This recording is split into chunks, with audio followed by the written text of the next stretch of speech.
There's a question from Brenna. Does the pitch help filter the frequencies better or make it easier? Should we stick closer to our own fundamental frequency when practicing, or does that matter? And there was another question that maybe goes into this. Maybe can you repeat which pitch ranges are best for the female voice types and the male voice types for overtone production? So the question again, does pitch help filter the frequencies, make it better or easier? Should we stick to our own fundamental frequency when practicing, or does that matter? I actually don't understand the question really. I will try to answer, and then you have to ask again if it's the wrong answer. Um, I guess it's about the range of pitch. She's saying the pitch specifically, does that help filter or the frequencies, or maybe she means do singing at certain pitches, does it make it easier to produce these overtones?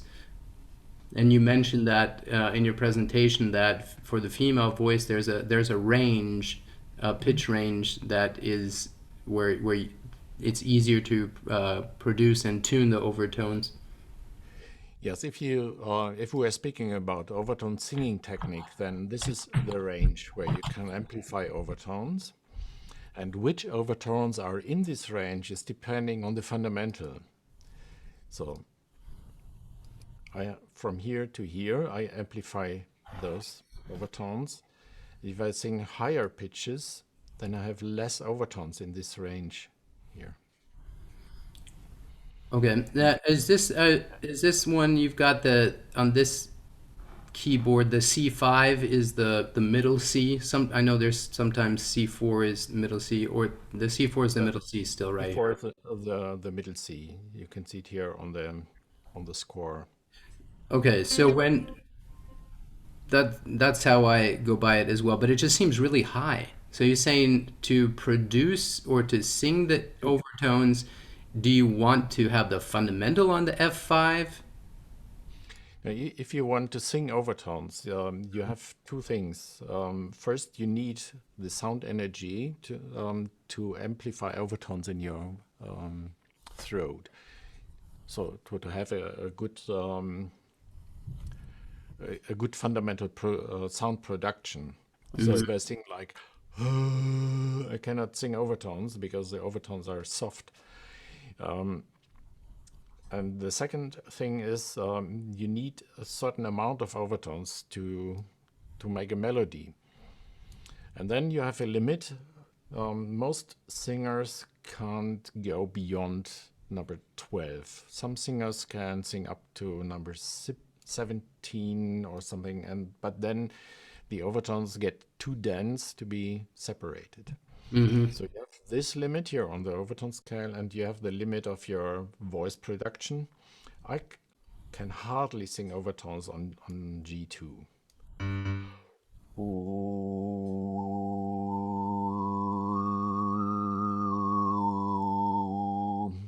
Because I'm not a really low bass. Right.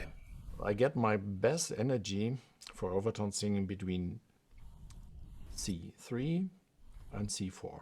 For the gentlemen and for the ladies, what are the best results for the ladies?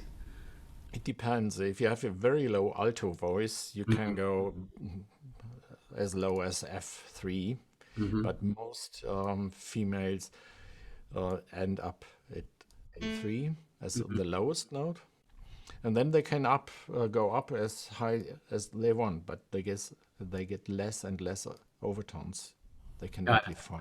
So the limit is here about, and if you go to here, you still can sing overtones, but if you go up to here, there's no overtone left. You have So only after that high C6 or D6 is about where you've got it right now, the overtones disappear if the female singer is singing a true D6 up there. Is that correct? they don't They- disappear. They go beyond the range where you can amplify or select them. They are still there, but you cannot amplify single Right. overtones anymore. And that's very Um, fascinating because that really matches. I just another fun fact. You know the how humans feel vibrations. That after that C6 D6, that physically it becomes we don't really feel the physical vibrations of the frequency as a singer. The, and that's I think that's just really interesting. It seems like there are some pitches where just a lot of different things match up, where something changes. So like around the C6, D6, like you said, the overtones get into the range where we don't hear them anymore. We don't physically feel the vibrations anymore. So it's just like some magical pitch limits, like sound barrier. but I did some interesting experiments with dolphins. With Dolphins, dolphins. yes, they react on overtone singing, and it's really amazing. Wow. Uh, but actually, they react on them only on air. So I tried underwater speakers. I tried diving and singing into my mask and things like that, but they were not interested. And when I was singing on a boat, Mm-hmm. they came to the boat and they even tried to come into the boat and touch me. Wild dolphins. What? And and then I found that the speaking or singing range of dolphins has the same wavelengths underwater than our overtones have on air. Oh my God. So it seems to be a relation between the wavelengths and not the pitch. They have a much higher pitch, but underwater you have 5 times the speed of sound. Mm. Depends on temperature and the amount of salt dissolved, but it's around 5.5 times the speed. So if you have a certain pitch moving slow, you have this wavelength, and the same pitch moving 5 times the speed, you have a very wide wavelength. Mm-hmm. So if dolphins listen to my sound on air, they hear the same wavelengths and they hear from their own sounds, the high pitched sounds underwater. And then I found that some of the pitches really match their social whistles. And this was really funny to see.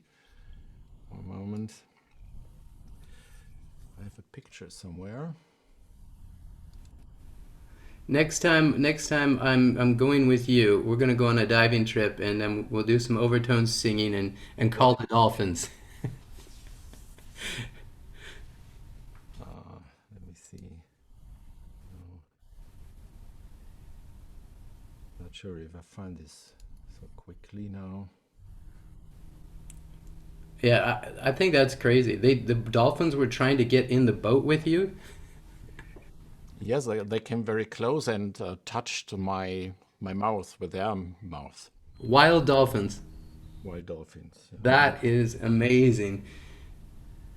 Let me show you the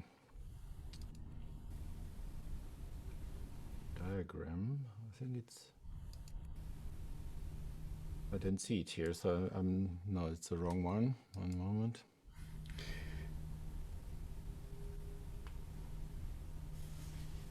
Ah, yes. So what you see here is this is the pitch of a social whistle. That is kind of a name of a dolphin. Now, they call each other by whistling tones, and this is related to one of the dolphins. So if this dolphin hears this sound, he comes. Hmm. You can record the sound and replay it, and then he comes as well. Or even dolphins can give their names in a way of telling that's me. Hmm. And this is the wavelength of this sound.